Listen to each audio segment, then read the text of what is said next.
नमस्कार साथियों, स्वागत है आप सभी का आपके अपने ऑनलाइन इंस्टीट्यूट निशांत ज्ञान के यूट्यूब प्लेटफॉर्म पर। मैं नितिन उपाध्याय आप सभी साथियों का स्वागत करता हूं, अभिनंदन करता हूं आज के अपने इस वीडियो में।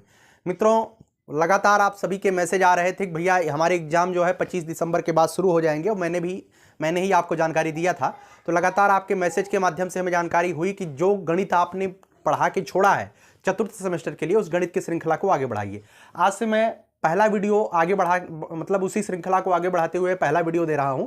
इसके बाद कल दिन में भी 1-2 वीडियो जाएगा। कम से कम 5-6 दिन के अंदर आपके समस्त सिलेबस को मैं कंप्लीट कर दूंगा। उसके बाद 8-10 वीडियो के माध्यम से मैं मॉक टेस्ट मॉडल पेपर के माध्यम से सारी चीजें मैं कवर करा दूंगा, ठीक है। और सेकंड सेमेस्टर वाले बच्चे लगातार पूछते हैं कि वो कहां से पढ़े, तो मैंने सेकंड सेमेस्टर की ऑलरेडी प्लेलिस्ट बनाई हुई है, आप उस प्लेलिस्ट को पढ़ लीजिए, ठीक है। तो आइए चलिए मित्रों, आज जो है आपके इकाई 13 की हम शुरुआत करते हैं, ठीक है। इकाई 13 से पहले जितने भी चैप्टर्स आपके थे मैंने आपका कंप्लीट करा दिया है। इकाई 13 में वर्ग समीकरण से जो सवाल आते हैं, आधारित जो तार्किक प्रश्न आते हैं, वार्तिक प्रश्न, उसे आपको करना है।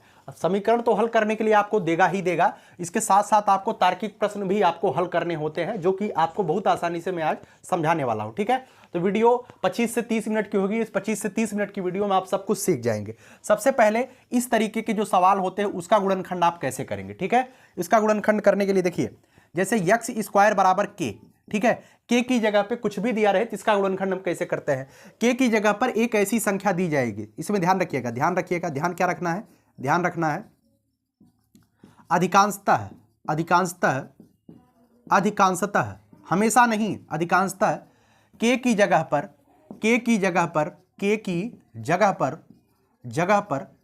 पूर्ण वर्ग संख्या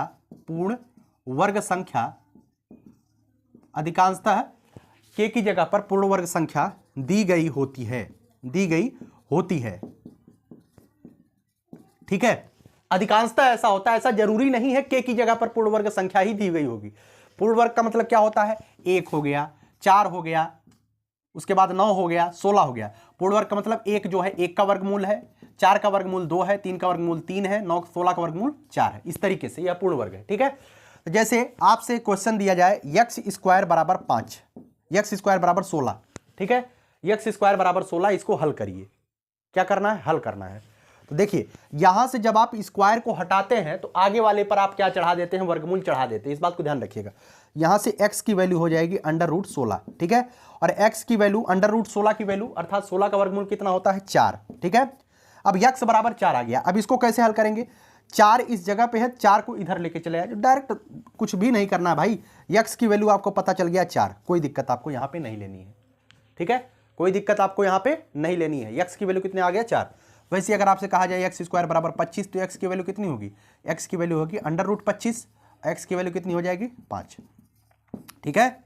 और अगर मान लीजिए x स्क्वायर बराबर 8 दिया गया है, तो अगर वर्गमूल नहीं, इसका वर्गमूल नहीं निकाल पाएंगे तो क्या करेंगे, कोई दिक्कत नहीं।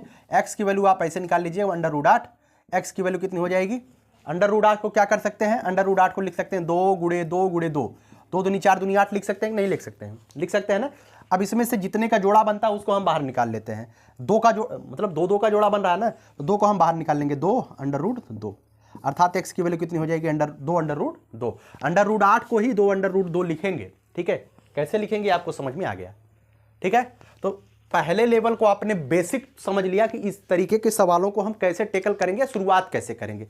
अब जो इस पर आधारित जो वार्तिक प्रश्न आते हैं वो कैसे आते हैं, उसके बाद समझने का प्रयास करिएगा। बहुत आसान है, चीजें आसान ही है, कोई दिक्कत नहीं है, आपका बैक वैक बिल्कुल नहीं लगेगा। बस आराम से मैं जितना कहता हूं उतना करते जाइएगा। देखिए, सबसे पहला सवाल आप देखिएगा, जो आपका मैं वार्तिक प्रश्न रख रहा हूं। पहला सवाल है x स्क्वायर -25 = 0। समीकरण को हल करिए, समीकरण को हल कीजिए, ठीक है। सवाल है आपसे, अब कुछ भी नहीं करना है। मैंने कहा कि समीकरण को हल करते समय यही आपको ध्यान रखना है, अंकगणितीय व्यंजक को एक तरफ रखने का प्रयास करिए, बीजगणितीय व्यंजक को एक तरफ रखने का प्रयास करिए, ठीक है। अब यहां पर अगर आप x स्क्वायर -25 बराबर 0 दिया गया है, इसका मतलब है x स्क्वायर इस जगह पर रखिए, 25 इधर लेके चले आइए, बराबर के इधर। अब बराबर यहां पे लगाएंगे तो माइनस का 25 इधर जाएगा तो प्लस का 25 हो जाएगा, कोई दिक्कत। जब भी ध्यान रखिएगा, एक्स स्क्वायर तो अपने ही जगह पर है, एक्स स्क्वायर को मैंने हिलाया भी नहीं है, 25 को इधर लेके आया है तो माइनस का 25 इधर आके क्या हो जाएगा, प्लस का 25 हो जाएगा। ठीक है, समझ आए। उसी तरीके से अब यहां पर डायरेक्ट x की वैल्यू कितनी हो जाएगी, √25 हो जाएगी, x की वैल्यू कितनी हो जाएगी, 5 आ जाएगी। कोई दिक्कत आपको नहीं होनी चाहिए। ठीक है, चलिए पहला सवाल आधारित क्वेश्चन पहला देखिएगा। क्वेश्चन एक मैं क्वेश्चन दे रहा हूं, देखिएगा। एक वर्ग का क्षेत्रफल, एक वर्ग का क्षेत्रफल, एक वर्ग का क्षेत्रफल, एक वर्ग का क्षेत्रफल, एक वर्ग का क्षेत्रफल 64 वर्ग सेंटीमीटर है, 64 वर्ग सेंटीमीटर है। उसकी भुजा ज्ञात कीजिए, उसकी भुजा ज्ञात कीजिए। अब ये सवाल आपसे वार्षिक प्रश्न पूछा गया है, ये सवाल आपको हल कैसे करना है, ध्यान रखिए। वर्ग का क्षेत्रफल हम जानते हैं, हम क्या जानते हैं बताइए। हम जानते हैं कि वर्ग का क्षेत्रफल हम क्या जानते हैं भाई, वर्ग का क्षेत्रफल बराबर क्या होता है, वर्ग का क्षेत्रफल बराबर होता है भुजा की घात 2।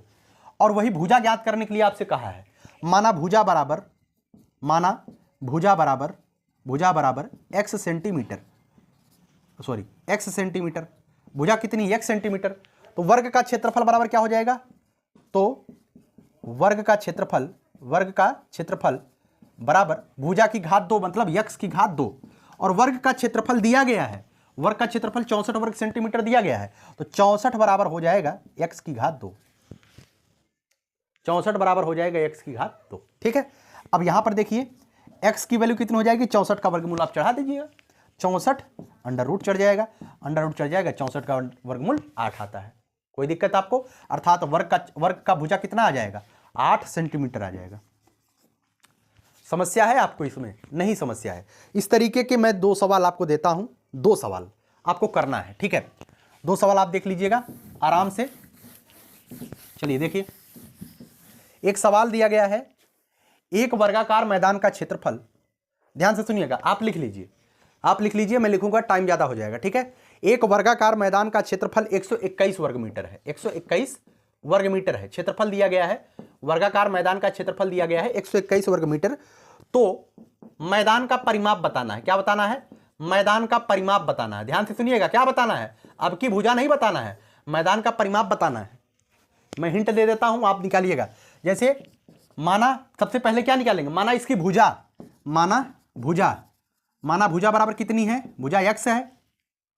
तो भुजा मतलब क्षेत्रफल बराबर क्या होता है, क्षेत्रफल बराबर होता है भुजा की घात 2, और क्षेत्रफल आपको पता है, क्षेत्रफल है 121 वर्ग मीटर। तो भुजा की घात 2 हो जाएगी, x की घात 2 हो जाएगी। x की वैल्यू कितनी आ जाएगी, √21, अर्थात √21 11 का वर्गमूल होता है, 11 √21 का वर्गमूल 11 होता है, अर्थात भुजा कितनी आ गई, 11 सेंटीमीटर आ गई। और आप बताइए किसी वर्ग का परिमाप क्या होता है, वर्ग का परिमाप बराबर होता है, वर्ग का परिमाप बराबर होता है 4 गुणे भुजा, होता है ना। तो 4 यहां पे है, भुजा 11 है, 4 गुणे 11 बराबर 44 सेंटीमीटर, परिमाप आ जाएगा 44 सेंटीमीटर। कोई दिक्कत, सबसे पहले आपको जो है ऐसे ही सवाल हल करना है। अगर आप इस सवाल हमारा देख करके कर लिए हैं तो कोई दिक्कत नहीं है। मैं जैसे सवाल बोलता हूं ना, तो वीडियो को रोक लिया करिए, वीडियो को रोकने के बाद उस सवाल को हल किया करिए। अगर आप सवाल हल कर ले जाते हैं उसके बाद वीडियो को पूरा देख लिया करिए। ठीक है, बहुत आसान सवाल है, 100% मैं गारंटी लेता हूं ऐसे सवाल आपकी परीक्षा में आएगा, 100%। ठीक भैया, चलिए एक सवाल मैं और आपको देता हूं। एक वर्गाकार खेत का क्षेत्रफल 256 वर्ग मीटर है, एक वर्गाकार खेत का क्षेत्रफल 256 वर्ग मीटर है। लिख लीजिए, आप लोग लिखने का प्रयास करिए। एक वर्गाकार खेत का क्षेत्रफल 256 वर्ग मीटर है, तो खेत का परिमाप बताइए, क्या बताना है, इसमें भी आपको परिमाप बताना है। ठीक जैसे मैं ये सवाल बताया हूं, ठीक ऐसे ही ये सवाल आपको करना है, तो इसमें भी आपको क्या बताना है, परिमाप बताना है। ठीक है, कोई दिक्कत आपको नहीं होगी, कोई दिक्कत ना। चलिए अब आगे आते हैं, वर्ग से रिलेटेड यही सवाल आएगा। वर्ग से रिलेटेड आपसे या तो क्या पूछा जाएगा, या तो वर्ग की भुजा पूछा जाएगा, या तो वर्ग का परिमाप पूछा जाएगा क्षेत्रफल देकर के। ठीक है, और वर्ग का क्षेत्रफल भुजा की घात 2 होता है, वर्ग का परिमाप भुजा मतलब यार परिमाप का मतलब होता है परिधन माप, चारों कोर के मापना, चारों किनारों का माप लीजिए। 4 गुणे भुजा, अर्थात अगर आपको पता ही नहीं है इसका परिमाप कितना होगा, तो जितनी बगल की रेखाएं हैं उनकी लंबाई नाप लीजिए, उसका परिमाप हो जाता है। समझ में आया ना। ये लिख लीजिएगा आसानी से। अब आइए आयत के जो तार्किक प्रश्न आते हैं वो मैं आपको करा देता हूं, ठीक है। चलिए लिखिए, आप लिखिएगा, एक आयताकार बाग की लंबाई, एक आयताकार बाग की लंबाई, एक आयताकार बाग की लंबाई उसकी चौड़ाई की 3 गुनी है, उसकी चौड़ाई की 3 गुनी है। यदि बाग का क्षेत्रफल, यदि बाग का क्षेत्रफल 243 वर्ग मीटर है, 243 वर्ग मीटर है, तो बाग की लंबाई कितनी होगी? बाग की लंबाई कितनी होगी? बाग कैसा है भैया? बाग कैसा है? आयताकार है, ठीक है। और आप ध्यान रखिएगा, आयताकार का मतलब आप समझते हैं ना भाई, आयत ऐसे ही होता है।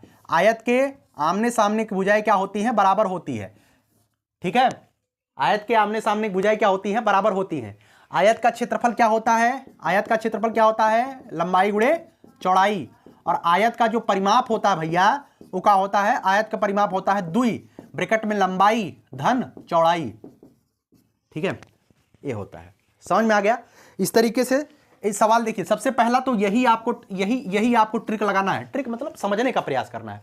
एक आयताकार बाग की लंबाई, एक आयताकार बाग की लंबाई उसकी चौड़ाई की 3 गुनी है, उसकी चौड़ाई की 3 गुनी है। अर्थात हमको क्या पता है? आपको पता है उस आयत की लंबाई, उसकी लंबाई पता है, लंबाई हमको पता है कि उसकी चौड़ाई की 3 गुनी है। अर्थात अगर हमको चौड़ाई पता चल जाती है उसका तिगुना करके हम उसकी लंबाई निकाल सकते हैं। अर्थात हम मानेंगे क्या?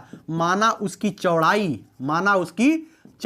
बराबर x मीटर, उसकी चौड़ाई बराबर x मीटर, तो लंबाई क्या होगी? तो लंबाई क्या होगी? चौड़ाई की 3 गुनी अर्थात x गुणे 3 अर्थात 3x मीटर। हो गया ना? पहला लाइन आपने समझ लिया। अब आइए दूसरे लाइन पर। यदि बाग का क्षेत्रफल 243 वर्ग मीटर है, बाग का क्षेत्रफल बराबर 243 वर्ग मीटर। हम जानते हैं बाग का क्षेत्रफल क्या होता है? बाग कैसा है? आयताकार है। और आयत का क्षेत्रफल क्या होता है? लंबाई गुणे चौड़ाई होती है।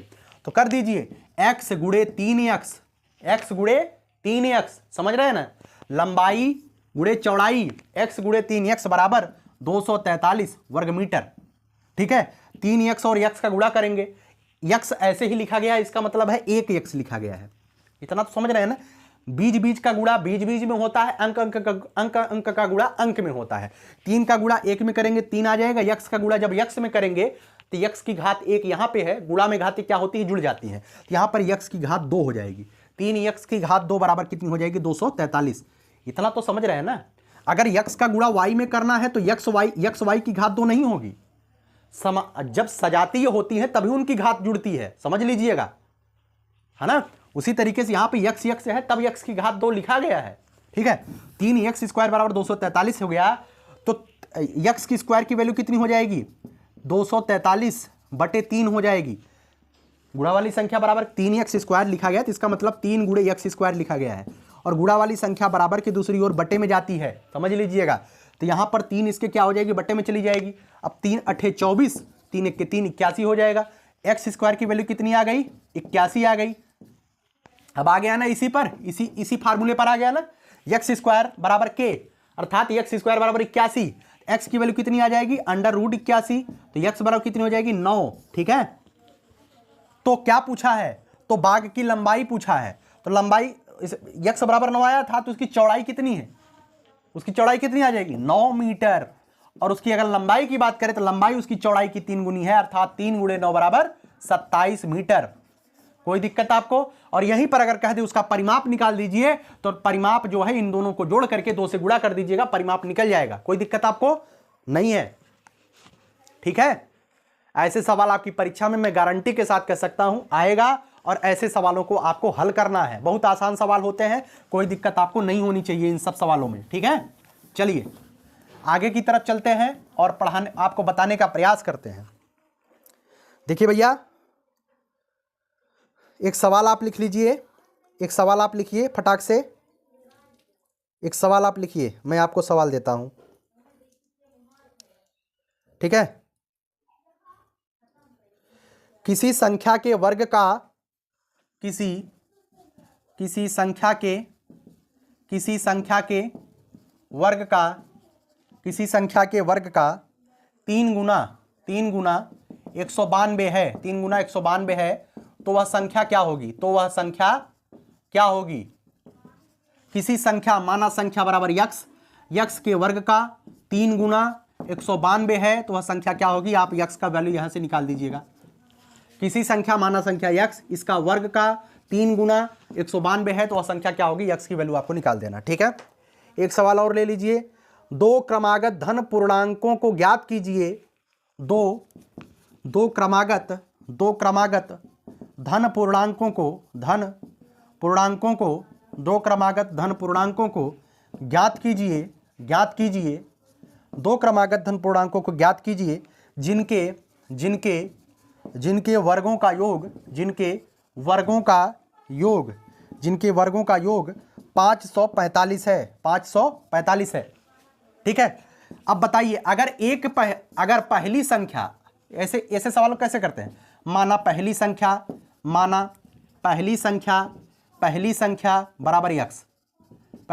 बराबर यक्स, तो दूसरी संख्या कितनी होगी?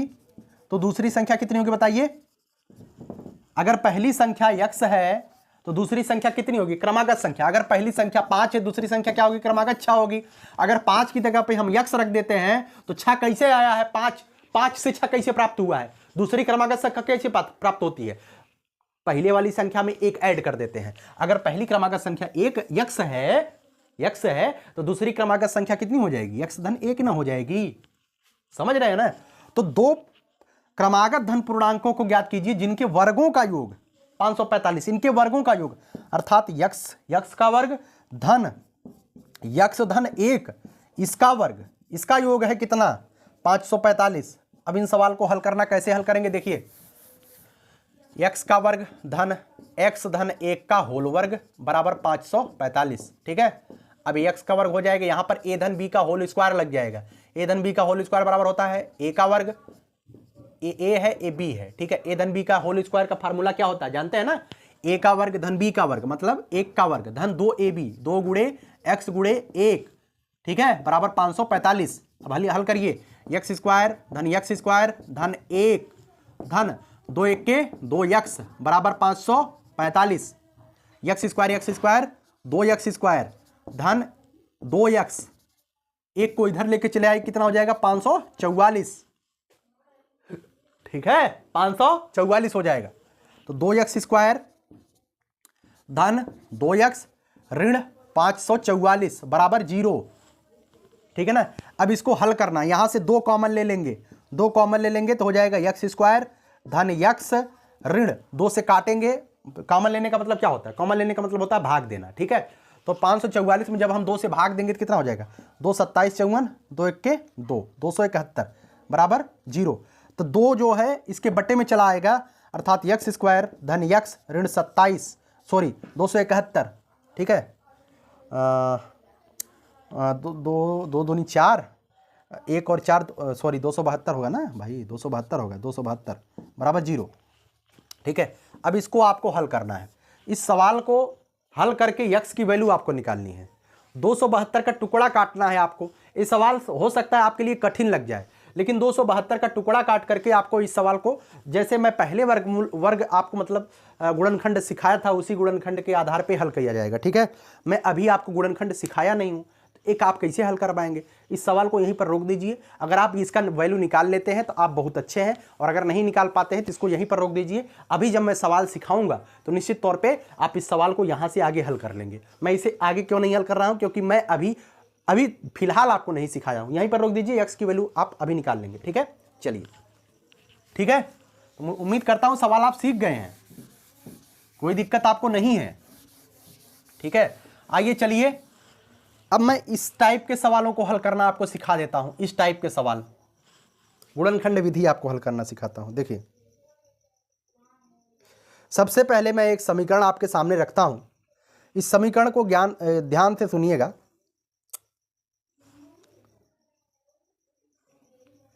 देखिए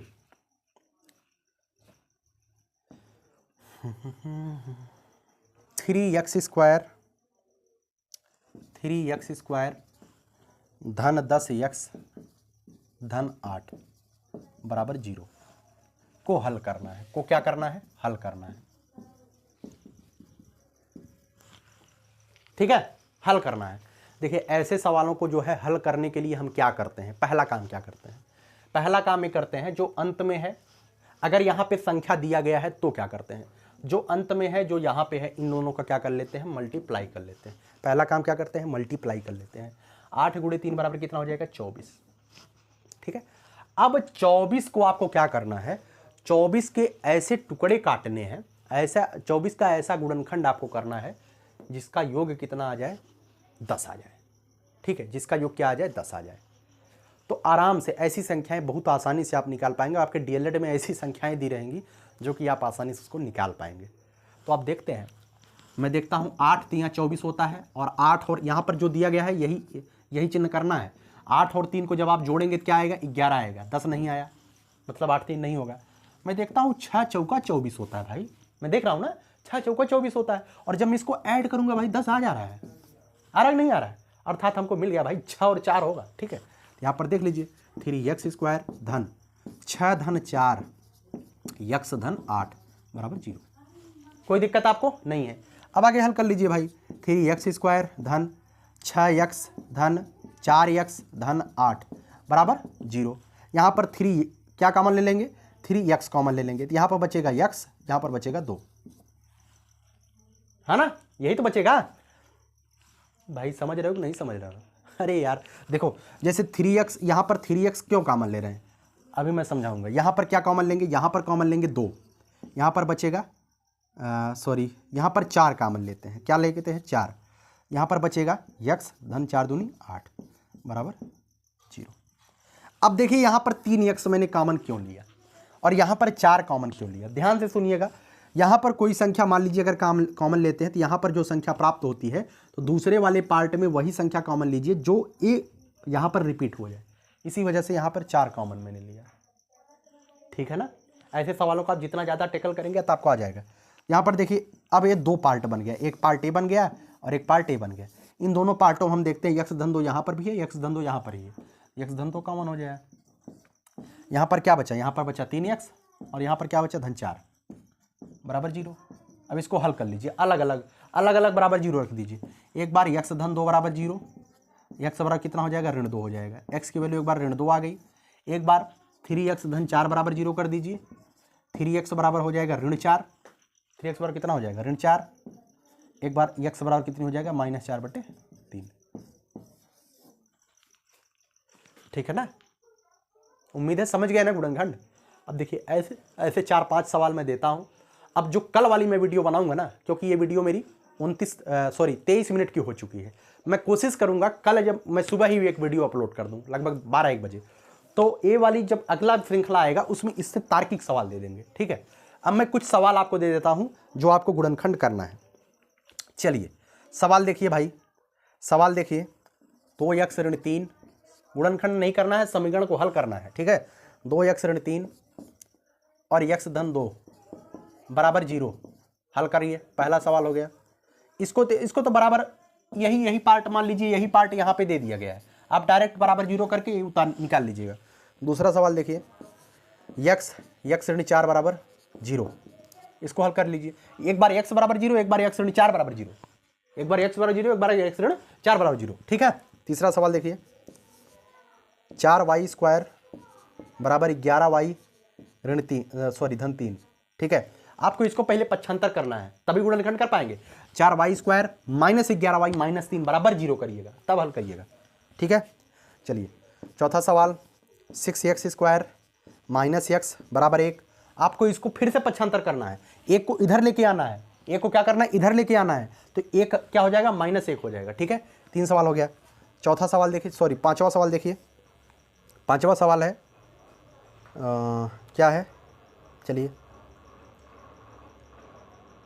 x/9 बराबर 25/x, तो x का मान अब आपको क्या करना है, तिर्यक गुणा एक्स स्क्वायर बराबर 25 नवैया 225 हो जाएगा ना, आपको हल कर लेना है। ठीक है, चलिए 5वां सवाल हो गया, 5 सवाल हो गया। छठा सवाल देखिए, छठा सवाल है 1/x स्क्वायर धन 5 बराबर 1/9।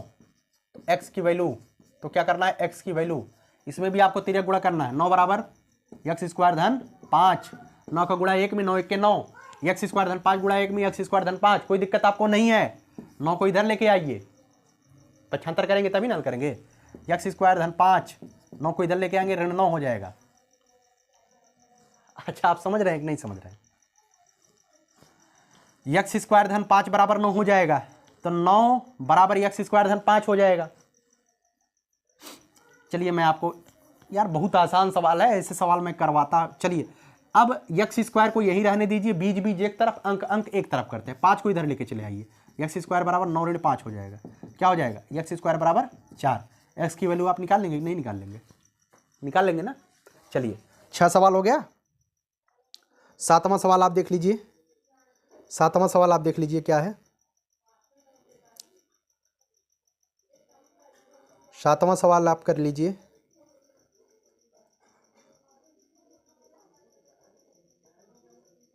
हाँ, 3x स्क्वायर ऋण 10x ऋण 8 बराबर 0, इसको हल करना है। ठीक है, अब आप ऐसा दिमाग मत लगाइएगा कि यहाँ पर धन है यहाँ पर ऋण है, तब कैसे हल होगा। 8 तिहाई 24, 24 का ऐसा टुकड़ा काटिए कि घटाने पर 10 आए। अब यहाँ पर जो यहाँ पर चिन्ह होता है ना, तो उसी को हम देखते हैं। यहाँ पर माइनस है, तो इसका मतलब घटाने पर 10 आए। अब आप देख लीजिएगा, 12 दूनी 24, 12 में से 2 गया 10 होता है। यहाँ पर 10 की जगह पर -12 -2 x ऐसा लिखेंगे। अब इधर से माइनस का भी गुणा होगा या इधर से x का भी गुणा होगा, ध्यान रखिएगा। ये सवाल आपको करना है। ये 7 सवाल मैंने आपको दिया है, ये 7 सवाल आप कर लीजिएगा। कल वाली जो मेरी वीडियो जाएगी ना, इस पर आधारित जो वार्तिक प्रश्न होते हैं उसको मैं करा दूंगा।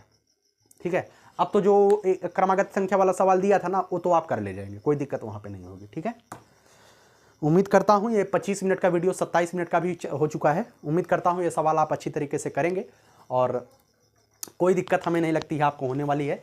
इसी तरीके से मैं 3 4 5 दिनों के अंदर आपका पूरा सिलेबस कंप्लीट कर दूंगा और उसके बाद मॉक टेस्ट और मॉडल पेपर आपको देना शुरू कर दूंगा। ठीक है, और कहीं भी कोई दिक्कत होती तो आप कमेंट बॉक्स में कमेंट करिएगा। नितिन उपाध्याय आपके साथ है, आपके साथ था, आपके साथ रहेगा। ठीक है, और फिर मैं कहूँगा परेशान मत होइए, किस्मत आपके साथ है, मैं आपके साथ हूँ और लगातार अनवरत मैं आपके साथ रहूँगा। मैंने जो वादा कर दिया वो कर दिया।